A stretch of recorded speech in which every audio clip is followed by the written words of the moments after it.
উপস্থিত সকল শ্রদ্ধেয় শিক্ষক, শিক্ষিকা, শিক্ষাকর্মীবৃন্দ সকলকে হার্দিক শ্রদ্ধা ও প্রণাম জানাই এবং দাদা দিদি ও ভাই বোনেদের এবং আমার সহপাঠীবৃন্দকে জানাই আন্তরিক অভিনন্দন। আজ 5ই সেপ্টেম্বর সর্বপল্লী রাধাকৃষ্ণনের জন্মদিন। এই মহান শিক্ষক চেয়েছিলেন তার জন্মদিনে যেন প্রতিটি শিক্ষক যথাযথ সম্মান পান। তাই তার জন্মদিনটিকে আমরা শিক্ষক দিবস হিসেবে পালন করে থাকি। শিক্ষকরাই জাতির মেরুদণ্ড। কথায় আছে, পিতামাতার পরই শিক্ষকের স্থান। তাই গুরু আমাদের কাছে দেবতা।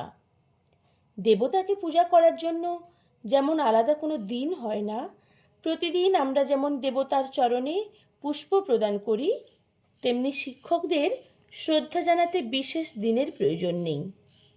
তবুও আজকের এই বিশেষ দিনে আমরা একসঙ্গে শপথ নেব, আমাদের ভবিষ্যতে চলার পথে যারা প্রদর্শক হয়ে পথ চেনাচ্ছেন তাদের যথাযথ সম্মান জ্ঞাপন করব এবং তাদের আশীর্বাদ নিয়ে নির্দেশ মেনে আমরা এগিয়ে যাব।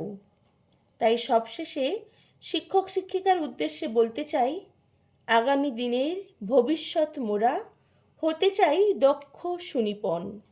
চলার পথে তাই স্মরণেতে আসেন ডক্টর সর্বপল্লী রাধাকৃষ্ণন। সঠিক পথ চিনিয়ে দেন, তাই আপনারাই পথপ্রদর্শক।